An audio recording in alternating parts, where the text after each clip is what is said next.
wanted to take a look at a video from a creator that I've actually watched a number of his videos. He's an STS2 content creator. His name is Caleb Gannon Gaming. Bit of a mouthful. I think he creates phenomenal content. He's helped me improve a lot on my game already. And his most recent video title is named The Invisible Mistakes Killing Your Runs in Slay the Spire 2.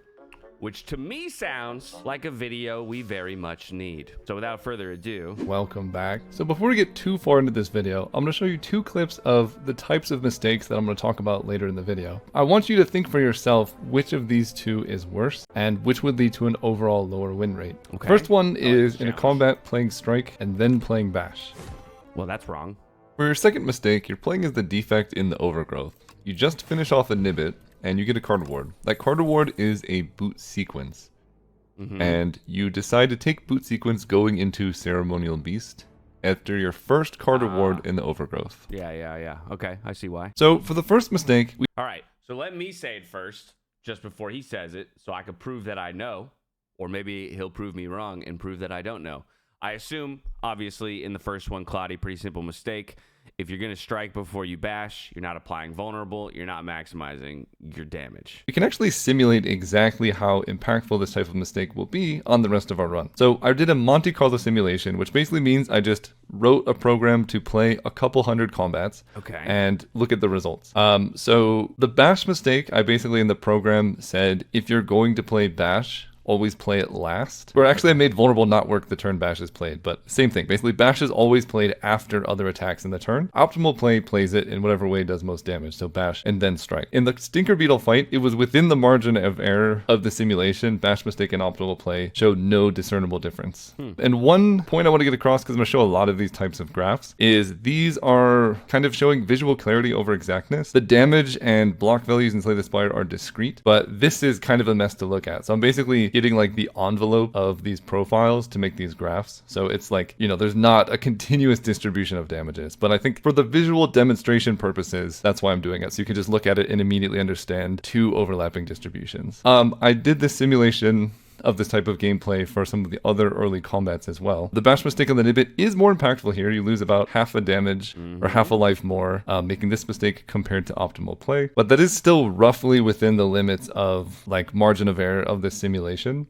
These kind of hovered around plus or minus 0.3 of each other. So we're still within margin of error. Fuzzy Worm Crawler was quite similar, about half a damage more making the bash mistake, but very small. Now, why is this? Well, it's because on turns you're doing damage. You're doing on average like between 12 to 27 damage depending on your strikes or whatever. And going strike before bash, you're missing out on 3 damage in situations where that comes up, but that doesn't always come up. So essentially vulnerable, for those of you, I mean, a strike does 6 damage, vulnerable is plus 50%. So it's always going to do, you know, take half the amount of damage that the ability already does or the attack already does and add it on top. So 6 damage strike becomes 9, right? So if you strike before you vulnerable versus vulnerable and then strike, you're losing out on 3 damage. 7 damage. The odds that 3 damage makes a difference that turn are pretty low. And even if they do make a difference, the odds are like the odds that you take damage instead of like blocking also don't matter that much. This type of a mistake, in-turn mistake, if you did it on every single combat of the easy pool fight, you might take 1 extra damage from the entire first 3 combats. Okay. So mistakes like this are almost insignificant in the grand scheme of things. And if just a real measurable comparison, anyone who's gotten up to Ascension 8, I've never heard anyone complain about Ascension 8. If you have, then, you know, totally valid. But Ascension 8 gives all enemies more HP. And so you can think of the difficulty increase that this gives you as like messing up Bash Strike. So Verdanus going from like 81 HP to 90 is equivalent to missing the Bash Strike sequencing 3 times in one combat. Or Knowledge Demon going from 379 to 399, that's kind of like messing up Bash Strike 7 times in one combat. And for many of us, at least personally and from what I've seen, Ascension 8 isn't a big milestone in terms of difficulty. This type of like, oh, you missed a little bit of damage on the enemies is a lot less noticeable than other things. So just a couple examples of like what I mean when I'm talking about in-turn mistakes. I'm just saying things that like if you look at your hand and you played the cards in your hand in the wrong order. So like if you go Anger before Setup Strike, or like you forgot to play Go for the Eyes before All for One, or you accidentally played Friendship before your attacks. These are the type of the things that I'm talking about. In general, I would say these are the most obvious mistakes to point out. In fact, 90% of my YouTube comments are pointing out things like this that I get wrong. And I understand as a viewer, it's the... I mean, this is the stuff largely that I'm pointing out. Like when I'm playing too fast, I mean, I feel like that's when you make these mistakes. I mean, you guys can correct me if I'm wrong when we're playing games, but it feels like to me this 3% that he's talking about, this tip of the iceberg, these are a lot of the simple mistakes, like kind of the intuitive things that we all know, right? I'm pretty sure everybody understands I should vulnerable before I deal damage, but even still, we don't always do that. And I think most of the time it's because of either like complacency, not paying attention, or that I'm just playing too quick, or we're playing too quick, right? So playing before giving like real conscious thought to what the order of operations should be. What I'm curious about is if he's going to get into this other 97%, because that's the tip of the iceberg, and that's usually what I'm recognizing as mistakes, or at least I feel like those are the majority of my mistakes. And yet he says that you can still win most ascensions by making those mistakes. Okay, then what are the mistakes I'm making that I'm not recognizing that are actually going to change the results of my runs? Let's see. Easiest thing to spot. But I just want to make sure that people understand that these maybe are like 3% of your win rate. So they're really obvious, but they're not particularly important. Okay. And by that, I specifically mean this is not going to make the difference if you're struggling winning on A10 at all, right? If you get perfect micro, going from like 5% to 8% win rate, you're not really going to notice that type of change. Mm-hmm. And I think it kind of gets lost because there's so much emphasis, because this is the most obvious thing to see. Like fancy sequencing, you can think of the opposite of this, right? Like making a really fancy play to get 2 extra damage. It's cool. It's really important, especially at like if you're trying to win streak a lot. But if you're the viewer just trying to beat A10, most of the time, it's not going to matter to you. Yeah, like I said, if you're going for a big win streak, this type of thing does matter. Like going from a 93% win rate to a 96% win rate will double your odds of hitting a 20 streak. So if you're doing that... Yo, somebody mark that stat right there. That's huge for us to be aware of. By the way, our win rate is nowhere close to these percentages. So if we're ever thinking about hitting a 20 win streak, we're in trouble. We really only ever have to do 5 in a row, because then we promote to the next ascension.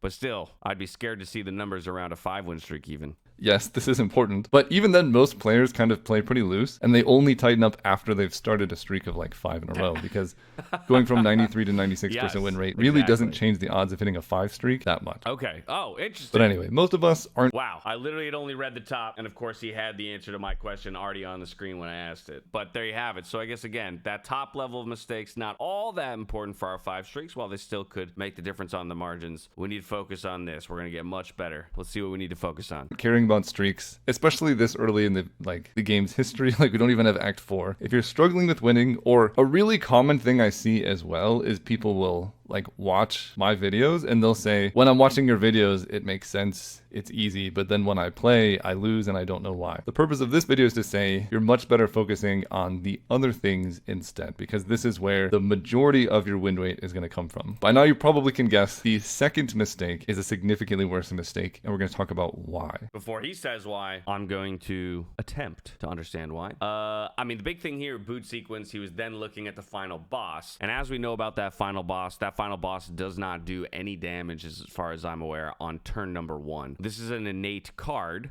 which means that it will start in your hand on turn 1. So you're effectively robbing yourself of another card that could be in your hand at that time, and this is an a card that has no value on turn 1 in that boss fight. Now I'm curious, because I wonder how he's going. If that's what he's going to say, I could even be wrong on that front, but if he is, my first question would be, well, but what makes that card incorrect to pick for all of the other use cases and all of the other fights that can occur within this act? And that's where I think I would struggle with this decision, because I see this and I go, this to me is in some ways the most valuable card being shown. I might take the sweeping beam early for card draw, some AoE early in an act, because I know I'm going to hit AoE fights, and that has a lot of value too. But I would still be tempted to take this boot sequence, even with that final boss fight, just accepting that it's a dead card on that round 1, but knowing that I could play it on every other turn 1 possibly throughout the act. So let's see what his justification is here. So we're in the overgrowth specifically, and boot sequence is just one example of many different types of picks like this, where it's a good card. I think Boot Sequence is totally playable in many different situations, but specifically in the Overgrowth, after you've already fought Nibbit, which I had, there are a lot of problems with this pick. So this is where we get into planning. 66% of the remaining easy combats, they don't even attack on turn 1. So your turn 1, you're going to have less damage. These are damage checks anyway. So you have less damage output in these. 66% of the upcoming elites also don't attack on turn 1. So if you're planning to fight elites, which we were in the video, Boot Sequence will be a dead draw, very unhelpful into both of these. Okay. And specifically, the boss that we know that we're facing also does not attack on turn 1. And most of these fights are a damage check. So being down 1 card on turn 1 for essentially the rest of the act, it's like you gave yourself a negative bag of preparation, or half of one, I guess. Okay, I mean, again, that's very interesting, right? So he's looking at every single possible combination of fight or remaining fights that you know you have in an act, right? And he's playing for the percentage likelihood that he will run into those things. Now, of course, you could run into hallway fights and many more normal combats that do introduce attacks on turn 1, where I could still see value in this Boot Sequence. So this is where I would potentially say, I still don't know if you can claim on combat 1 that this is effectively a bad choice. You still have 2 more acts after this to go as well. I could see a lot of places where this card does get played and does have usage, but I'm understanding the point, right? Which is essentially that we need to look at the information we have in the act from the get-go, which includes the boss, and therefore knowing the possible combats that we could be running into in that act 1, and make our choices, you know, around cards more associated with what combats we're going to run into. All right, that's very, very, very significant. So the problem with this pick is that there's no plan, right? You're taking a card that generally kind of fits your deck. It's good block. Your deck is missing block. But, like, what problem are you solving with this pick? None. In fact, you're creating problems by taking this. Right. And that's what causes losses. I just want to get across, like, cards aren't good or bad. Like, Boot Sequence, there you go. I think, I is like a playable that card in many situations. It solves problems. But you got to start thinking that cards are tools, and you use those tools to solve specific problems. So every time you take a card, you have to have a reason why you're taking this card. Do you need to block on turn 1 for the rest of this act? They say no, because almost all of them don't care about turn 1 block. Hold up. So I'm not sure why that happened. I did not adjust my mic volume at all, and my mic is... All right, let me actually slide over here. Then you look at these cards. These cards are asking questions. Do you need more damage? If so, you can take Momentum Strike. Most of the enemies coming up like you having more damage. Do you need to hit multiple enemies? There's a Frog Parasite coming up. Sweeping Beam can help you into that.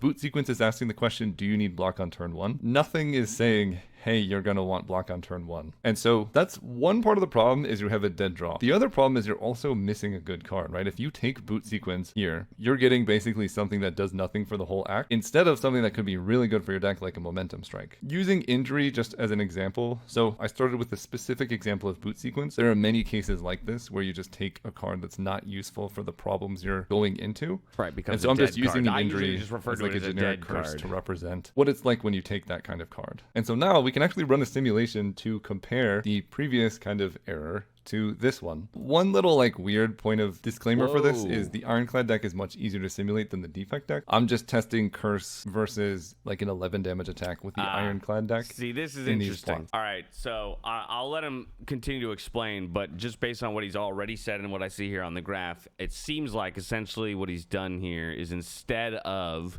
the defend card, he's just put a curse into the deck and run it that way, basically. So he's just, in order to never allow the card to be played, even on a turn 1, where it still would be a dead card. But that's interesting, because I wonder if that means then if a fight went to like turn 3 and you were to redraw that curse or that Boot Sequence, and the block actually would be valuable. If in this example, or if in this test, if it actually plays the card, right? Or if it just goes, oh, well, it's a curse, I can't play the card, so I'm going to do these other things, and I'm going to take a bunch of damage in return. So I wonder, there could be an argument that like maybe the real result is somewhere in the middle here if you take Boot Sequence, but it's still egregious compared to the vulnerable setup, it looks like. But let's see what he has to say about it. But you can see it's a very significant change, right? So optimal play in this case means you took, in this case I just did a card that does, I guess Momentum Strike currently does 11 damage. So I basically gave you an attack that does 11 damage compared to giving you a curse. Reran the simulation. So optimal play, you're taking less damage than you were, you know, with no cards added. So he did do what I said. Basically, instead of optimal play versus the boot sequence, he did optimal play versus a curse, which that's not super fair to the choice. And it is probably going to push these numbers further apart than what they really would be in actuality. However, it's still a drastic difference here, even if we said that this was 5, right? Even if we halved this, and that's just me pulling a number out of thin air, right? It's still, okay, now all of a sudden it's essentially a 1.5 differential, whereas on the other one, we had what, like a 0.5 differential or even less at times. So it's still significant. But this feels like it's a little now you're taking a lot more damage. For Nibbit, it's slightly less significant because Nibbit just kind of hits you no matter what. But it is still significant. And this one is very dramatic. It's like 6 damage extra from taking the curse. Yeah, wow. And this compounds over the run. So if you take like boot sequence on your first combat and then you take a speculative feral, this type of card also is the perfect example of like this in action where you're taking basically a curse. If you don't have any zero cost attacks, Feral does nothing. Yeah, it's pointless. So basically, if you take boot sequence Feral is your first 2 picks compared to like a momentum strike and maybe like a ball lightning or something, it's like you have 2 curses compared to 2 good cards. And so we can simulate what happens if your first 2 picks are kind of bad like this, and it's dramatic. That's a lot worse outcomes. Same for Nibbit. And same for Fuzzy Worm Crawler. So we can actually plot the relative trajectories, right? If these are your first 3 combats, so I just did a simulation of facing those 3 combats 200 times in random orders. Wow. Floor 1, right, you haven't taken anything. And Sloppy Micro has slightly worse outcome than playing perfectly. Like we said, it's like half a damage sometimes. It's not even really enough to show up on this graph. But then Poor Planning dips significantly. And this is with the Ironclad, right? So you're going to start healing health if you take less than 6 damage per combat. Whereas Poor Planning, you like really start dipping in health pretty quickly because your cards aren't doing stuff. You're taking more damage from the fight. It's not going well. And this gets significantly worse when we start looking at Elite. So by this time, you've had 3 picks. And this is, again, a simplified example of what's actually happening. But the easiest way to demonstrate stuff is kind of simplification. So if we simulate 3 curses, right? If your first 3 picks are bad, compared to I just gave them 3 momentum strikes, so 3 cards that just do 11. The gap widens significantly, and like you're just dying to the Elite. One point I want to get across: this number is still quite high. Yeah. That's because this is completely ignoring potions. This is saying you just do. There's no Niao's bonus. This is saying you just do 3 combats right to an Elite, so you don't get upgrades or anything. Just so we can simplify and demonstrate. So optimal play, you should be taking less than 40 damage on average, but if you did just get 3 momentum strikes and fight a Berdanis, this is roughly what you can expect to take in terms of damage. And so this is what your trajectory will look like in the 2 separate instances, your average life total. Sloppy Micro is in blue. You'll come out at like 30 HP. If you run into Berdanis too early, Poor Planning, you're going to be at negative 30. So it's a very significant difference. Negative 30. And nice, so I get so many people saying that they lose a bunch of HP, fight an Elite, and die. And this is a major cause of it. You're taking cards that don't solve the problems that you're about to run into. And so this is really interesting. Again, it's funny because it's like, you're not telling me anything I don't intellectually know. But that almost makes it worse that then I still make these mistakes and then I have to watch a video and have somebody remind me all the things that I kind of already intellectually or intuitively know about how the game works. But yeah, I mean, it's like, wow, we really do need to just like stop and slow down and take a look at like, okay, this is the Act 1 boss. This is the potential Elite fights. So we got to be hunting this, and this. That's going to put a higher index on a single target damage or multi-hits or AoE or this or that. Or maybe we don't want card draw, or we want more skills, or we want more powers, or, whatever it is, and start making choices based on that. I will say that is always for me working in conflict with, there are some builds and play styles that I just like to play more. And so sometimes when I get offered a card that I like, I just want to take it, even if it's not ideal. But such is life. We need to talk about planning, because planning is essentially planning. Solving that problem. The cards you're taking have a purpose. They have a plan. You have a reason for them. And this is how you get into Act 3. All right. It's one of the most Show me. important aspects of Slay the Spire. And so planning comes down to basically 1, identifying problems, and 2, finding solutions to those problems. All right. I would say this is Slay the Spire. Slay the Spire is not a game about playing bash before strike or like fancy, getting 2 damage out of it. It's finding problems, finding solutions. And most of this part of the game happens outside of combat completely. Okay. So what types of problems do you identify? Well, typically there's next fight. You always have to ask yourself, am I prepared for the next fight? If not, what can I do to make myself more prepared for the next fight? You might have to skip out on your favorite card to take a boring damage common just to be able to kill a Nibbit to keep your HP high. Yeah. Then if you have next fight solid, right? You're like, you've got some good cards, you're doing damage, it's fine. Then you need to start asking, what's coming up in this act, right? Do I have to face this frog parasite? Do I need AoE? Like, how am I going to handle the fights we have coming up? And this is where the boot sequence really caused a problem, because you're not solving this act. And you weren't even really solving this next fight either, because none of the next combats require you to block on turn 1 either, because we had already fought Nibbit. Once you get these solved, then you solve this run. So you kind of go every single floor. You first ask, do I have this fight solved? Then you ask, do I have this act solved? Once you have this act solved, you're basically looking at, what can I do to make myself better against the Act 3 bosses? We'll talk about that a little bit later. I was going to say, because So you don't know first, which Act 3 boss the next you're fight. facing yet, right? What am I going to fight, right? You should know, if you're in the underdogs, like what types of enemies are coming up. Tracking like easy pool versus hard pool combats. For those who don't know, the first 3 fights in Act 1 are easier. Then you enter a completely different pool of fights. Those get much harder. In Act 2, it's only the first 2 combats that are easy. Oh, that's good to know. I thought it So was keeping 3 track full of times. that and just asking, do I have the tools to handle combats that show up in these pools? And so in the early overgrowth, for example, damage and block are pretty helpful against these 2. Against these 2 fights, damage is mostly all that helps. They're just kind of a damage race. Okay. So in general, like front-loaded damage is like useful for 70%, 75% of combats. Block is 25%. You really don't need any scaling in the early overgrowth. Yeah. And if you disagree on these specific numbers, that's fine. Everyone has different. Like block also helps, but damage is typically more helpful. But that's not the point of this. The point is just like whatever your measurement of what you need coming up is, do that. Plan for that. Scaling is not it though. Like don't be taking powers and stuff. Like but I love expertise powers. in feral. We can all agree, do not solve any of the problems. Well, I hate those 2 cards these fights specifically, present. so I'll never So, take those. Have no early fear. overgrowth, the problems you But- have are the combats. The solutions to those problems are cards like Momentum Strike, Anger, and Dash, getting you strong enough to get through those fights without taking too much damage. All right. How do you know that you're ready? This is very basic, but you look at your deck and you form a damage plan and a block plan.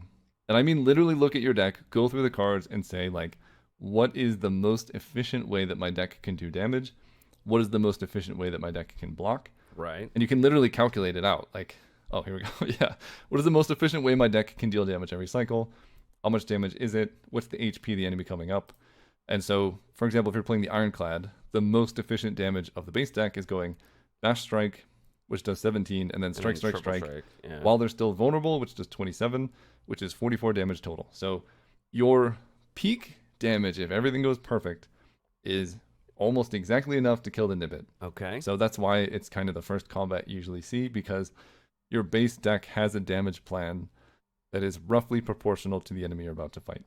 Got it. But as the game goes on, obviously enemies get harder, so you need to form better damage plans. Something that I've been enjoying lately is just taking Howl from Beyond with no Did he synergy. edit Like we're over not this? taking this. Yeah, I think he took an old image of the card. It must have been buffed or changed. he almost got away with it too. Oh my goodness! Did it used to be 16? It must have been. You must have used to be 16 or something. That's pretty funny. We got you, Caleb. To exhaust, we're literally taking Recycling this images. 3 energy, do 18 damage to all enemies, because this is kind of a solution to the problem that Frog Parasite presents, which is he spawns 4 minions with like 18 to 22 health. Mm-hmm. If you get like 1 or 2 strength, this can one-shot almost all of them. This is a card that solves a problem you have coming up. You're not taking it because it's good with exhaust. You're not taking it because it's necessarily a good card. You're taking it because It's the fight that's coming up. Okay, see, and that is interesting because this is a card that I never take because I don't like to play typically exhaust decks, well, with Clad, since it's a Clad card. And this is a really I'm glad that he used this card as an example, because I think about this fight a lot, and I'm actually usually pretty well prepared for this fight. Funnily enough, we died on Necro on a 4 out of 5 run a few days ago to bad deck building, actually, to this very issue, where we built a deck in such a way that we didn't have enough damage to get through this fight, and so we actually died. So it's really interesting. It was a different character, but this is exactly a card that I would not normally take, because in my head, when I read it, I go, well, eventually I need to be comboing this with Exhaust if I want to get usage out of it, you know, throughout the entire run from Act 1 to 2 to 3.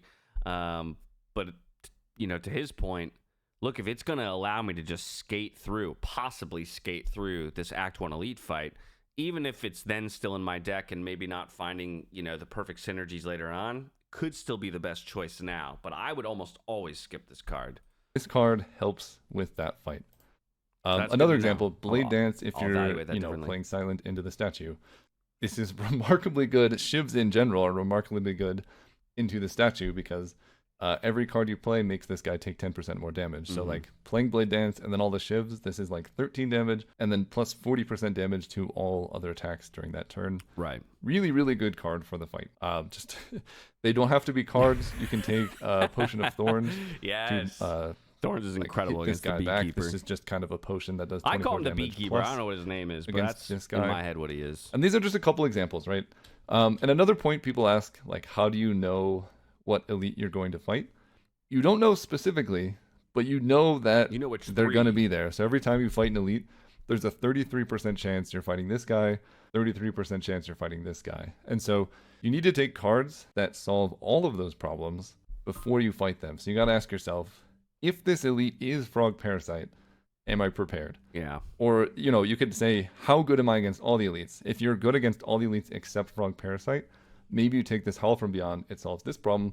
Now you've solved all the upcoming problems for this act. Okay. And then you can fight the elite, confidently knowing you can handle everything that's going to come your way. So just a summary of damage and block plan, like literally count the best damage your deck can do against enemies you're going to face. At least as you're getting used to it. I don't do this because I kind of have like an intuitive sense of what, like over time you'll kind of be able to do this subconsciously, but as you're practicing, just look at your deck and be like, how much damage can I do? And then the goal is basically taking cards, relics, and potions that increase those numbers if you need to increase the damage or block. That's basically kind of deck building and Slay the Spire, and you just kind of do that over and over. Eventually you're killing the last boss. All right. I've made a whole video that goes in depth about this, specifically how to navigate combats. Like once you've formed your damage plan, how do you execute that in combat? What does that even look like? So I really recommend watching this video because it's very helpful if you want more detail on having a plan, executing the plan. And lastly, we'll talk about scaling. Scaling is essentially how you beat Act 3 bosses. Yep. You can think of it as a subset of planning. It's just like planning further ahead, essentially. I've broken them down because it's easier to talk about on its own. But this, I would basically say, if you're worried about scaling, ask yourself these two questions. How can I deal 1,000 damage?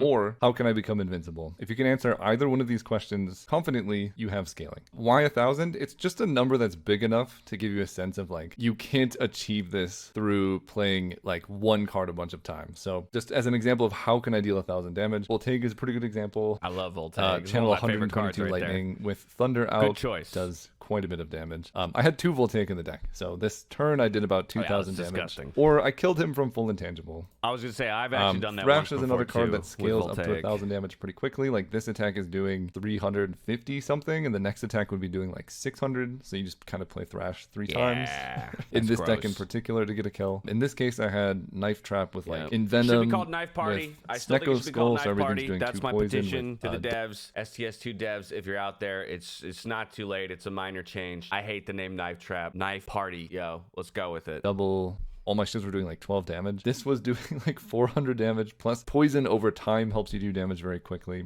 These are some of the obvious examples, but there's tons of different ways to scale. Generally, thinking about scaling, you just gotta ask yourself, does this help me deal 1,000 damage or become invincible? And the answer for Celestial Might is typically no. Typically no, unless you have 4 billion You strength. want something that's more multiplicative or has compounding value like No Escape. I've made a graph just as a couple of examples of different cards in scaling. Celestial Might is linear damage. There's no curve. There's no bend to this plot here. It's just kind of straight. You play I feel like a lot of people don't like this card because of the idea that it gives your enemy strength. I love this card, and I take it pretty often, but usually I feel like people are encouraging me not to take it. But haha, this is a little bit of vindication for me right here. That this is in fact a very good scaling card. It should maybe be played more often. The card, you get damage. You play the card a second time, Also, you get the same amount of damage. If you wanted to do 1,000 damage with Celestial Might, it would take you 56 plays to do that, which is pretty unfeasible. True. Contrasting, No Escape. Yeah, but this, okay. I will call out, though, this is a little unfair, although this would, okay, a little unfair, and then I'll caveat my caveat to his point, right? Because what he's talking about is a single card being played 50, I'm assuming, right? 56 times 18. That doesn't even, yeah, okay. Whereas, in reality, this would only be one part of a comp. Like if I had a whole bunch of vulnerable, a dominate, and then this, and now all of a sudden I have 50 strength, and this is hitting 3 times, I only have to play it a few times, right? And maybe I'm doing this damage, you know, on the 3rd, 4th, or 5th time it's played. So again, he's looking at individual cards right here, and I think it's telling us, it's like it's fibbing just a little bit. The point, he's illustrating a point, which is why I understand why he's doing it. But it is kind of like the idea that this card couldn't be part of a scaling combo, I think is flatly incorrect. But it itself is not scaling, right? That's the thing, I guess, the point that he would be making is that this does not scale unless it goes with something else. This technically, you know, ramps on itself. This will ramp on itself. So they effectively scale on their own. Example of scaling, you'd only have to play it like 10 times to do... I said 1,000 damage, 1,000 doom, roughly. This card on its own can handle almost any fight. Because every time you play this, you get more effect than the last time. And that's why you get like a curve to this graph. The derivative is non-zero, essentially, for those who are in calculus. And so you get increasing or acceleration into your plot. That's what we're looking for, something that accelerates the plot going up. Fight Me, as an example, if you just played Fight Me a bunch of times, the first time it does 10 damage, then you gain 3 strength. So the second time, you're doing 8 damage twice, you're doing 16. Then the third time, you do 11 damage twice, you're doing 22. If the math is wrong, but basically, you're increasing your damage over time. And then Noxious Fumes, you don't even have to play this multiple times. This is just kind of quadratic scaling Noxious Fumes over time. And that's you also keep the value of powers, right? And that just grows damage over time. So with scaling, we're just trying to find things that bend the curve this way. And you can play multiple cards. Okay, so now, okay, good. I'm glad he's at least touching on the topic of now combinations, right? Because you could have a Fight Me plus a con flag or something like that. These are very simplified examples, but if you played Fight Me every turn, it takes you about 18 turns. If you played Fight Me into Conflagration, that only takes you about 9 turns to do 1,000 damage. So 1,000 feels pretty unfeasible, but... you only need 9 turns. This isn't even upgraded Fight Me, by the way. And there's you could play other cards, get more energy. You have some relics, vulnerable. Like there's ways to do this in like 4 turns very quickly. Yep. And scaling also, a lot of these cards are pretty obvious. Like it's do the thing and then get more of the thing. That's not the only way to scale. I think Barricade is a pretty good example of a card that provides scaling in kind of a unique way where block is not removed. This lets you accumulate block over time. And this is kind of the type of scaling where you just become invincible. Like Stone Armor gives you plating. That plating... Yeah, this would be interesting. You know, most of the time when we play Clad, I go the method, and I'm more of the perspective that Clad should just be like full damage. And I mean, he's like, you know, the quintessential speed run a character for a reason, where you just remove all defenses and you just hit things really hard and you just try and do 1 billion damage and get through things quickly. That's usually the way I play it. If we ever get offered an early barrier or something, though, I wouldn't mind trying to pop into kind of the infinite block scaling type build. We haven't really played that much. It seems like it would be a lot of fun. Like keeps applying and you keep getting more value. Same with Crimson Mantle. Crimson Mantle normally just gives you block every turn. But with Barricade out, Crimson Mantle accumulates block, so you can start growing your defense, become invincible, essentially. You can body slam, like there's a bunch of things you can do with the Barricade to continue to scale. This gives me the Demon Form, which is a card I talk about all the time. And I get people saying this is like... I'm pausing it here because maybe like a week or week and a half ago, Bean sent me a DM with some screenshots of like tier lists. I don't even know who they came from. I mean, some top level speedrunners and players and stuff, but I don't even think he shared with me necessarily like what the names were or anything like that. Point being, because that part is kind of irrelevant, it was respectable players, but the number one card on the Ironclad, I don't know if this is in order, but it is the first card listed on the like, how could this get in? Like, don't play this card. It's not good. We don't think you should ever take it. The number one card is Demon Form. I personally love Demon Form because I love the idea of generating strength every turn. Granted, it is extremely expensive to play. 3 energy is really hard to play on Clad, particularly because you don't usually have a lot of defense. So if you're playing this on turn 1 with only 3 energy anyway, again, on a lot of fights, you're just taking a hit to the face early. But it's just funny to me that he's showing Demon Form and it says it's not a quote-unquote bad card. That's amazing. All right, let's see. A bad card is unplayable. It's not a bad card. Cards aren't like good or bad. There you go. Cards exist to solve problems. If your deck has no scaling and you need scaling, you can take Demon Form and single-handedly solve that problem. That is a very useful thing for a card to do. Mm-hmm. If you don't need scaling, this card isn't solving a problem you need, and then you don't have to take it. That's pretty much it. Then it's just with the starter deck, if you play 3 strikes every single turn, it takes 56 turns to do 1,000 damage. Just playing Demon Form in the starter deck, playing 3 strikes every turn, it only takes 14 turns to do 1,000 damage. So wow, this is a 1-card scaling solution. If scaling is the problem that you need to solve for the boss, you can take this card. Yes, you're going to take some damage the turn you play it, but without this card, if you don't have scaling, you're going to lose anyway. So you take this card. Yeah, this is better than nothing, right? It's probably still, I guess, the point being, it's like, this is maybe the worst of the scaling cards for Ironclad, but if you're hurting and you're about to run into an elite or whatever and you need something, then yeah, take it. Play it, you take some damage the turn you play it. It solves the problem. You can win the fight. It's great. It might not be the best form of scaling, but it is cool that it is one card that basically handles that whole avenue, or the whole axis.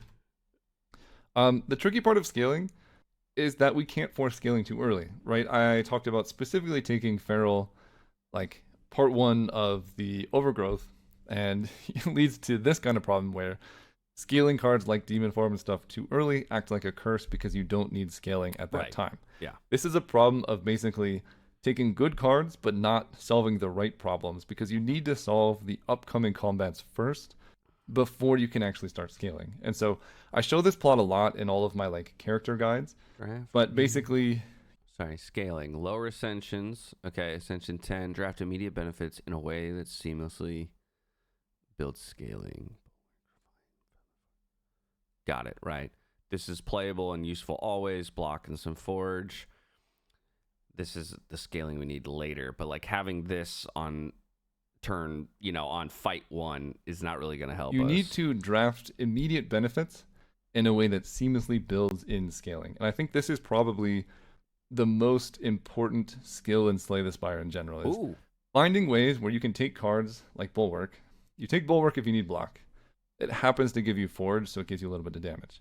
Mm-hmm. Then you're like, okay, well, maybe I need to make the sword a little bit bigger. Refined Blade, like, boost your damage output.